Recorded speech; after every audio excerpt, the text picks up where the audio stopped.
Government's refusal to recognize same-sex marriages will be tested before a panel of judges, and I reached out to the LGBTQI community to get schooled on how this affects them. In this country, homosexuality is not illegal. Now, the sodomy law is the one that gets interpreted politically that makes homosexuality illegal. And that rhetoric gets spread through our political spaces, and that influences how rights, the indivisibility of rights are now divisible, because that's where the seclusion comes about who has greater rights than the others, while we know human rights are inalienable and also they're universal and inherent by default of being a human being. So that's the discussion that hasn't taken place in this country. The discussion of whether the status of homosexuality is illegal or not, because our communities at a social level do understand that our lifestyles is prohibited in the country, and that is a narrative that needs to be demystified. So, and then extended to that, our political leaders must be able to sit around the table with us as the LGBT community to really understand the context of the LGBT rights violations that are taking place in the country from a state level, and the state level being in the basic thing about public service access. That's a very basic human rights that we are faced with a challenge with in so many areas of it. And to make one or two examples, I would say, for instance, access to healthcare services. There is no proper SRHR mainstreaming or integration of LGBTI people. That is why we are given a uniform service that everybody thinks everybody is heterosexual. And that increases the heterosexual biasness towards us. Secondly, if a transgender person goes for an ID, they have to reaffirm their identity based on what is written on their ID, whilst their identity is completely different from what it is. Extended to that, I go to church. As a woman going into church that do not conform, coming in with the pants, or my expression does not conform to what the moral standard values of that church is, I am immediately stopped at the door. Those are basic things that infringes on my personal well-being, but also spiritual well-being, to be able to uplift myself and contribute to this country. We have never threatened the safety of this country. I don't know how the political leaders or any other leader can look at us as a threat. I'm a mother. I have kids, and they're so beautiful, and they're all straight.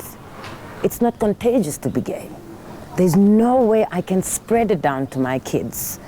I've raised a beautiful son who's a father now, who's been involved.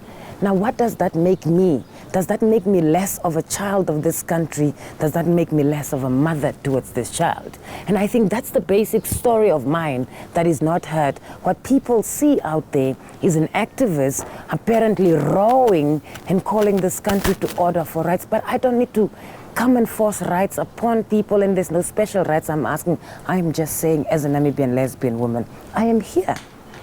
And you need to be able to realize that I have needs and basic needs. The metaphor of nobody should be left out should be realized in me as a person from the LGBT community. And I think that's the touch that our state needs to be able to do.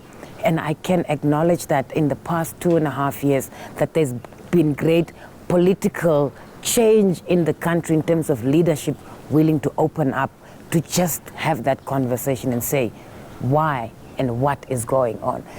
Namibia as a nation, and Namibia defined as a one nation, includes each and every individual.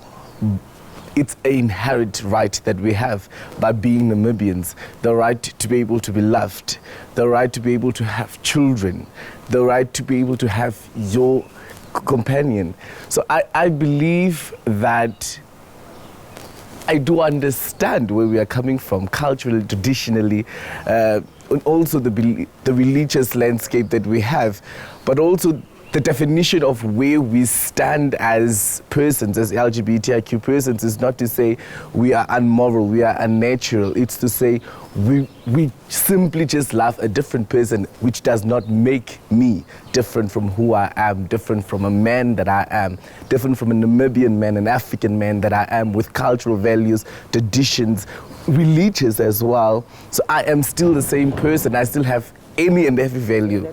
I am still the same person. I have African values, I have Namibian values, I have morals. In the same definition and context that we have it, I still have religious beliefs. The fact that I love a man does not change it. The fact that I want to marry a man does not change it. I simply want love, and love that any other person has. I would say I applaud my government for recognizing and saying that, you know, we have people of same sex, and that not everybody is same sex, and that probably we should broaden the conversation to move as to we do also have people that identify as transgender persons and intersex persons, and that not everybody would relate to same sex as to many persons that are born as a female who would identify as female. Like when you look at a transgender identifying person, they would not conform to that sex assigned at birth, so that the sexualities and identities are broader within our country. And I think that the government should also start having that conversation on talking about gender identities and expressions of transgender and intersex persons.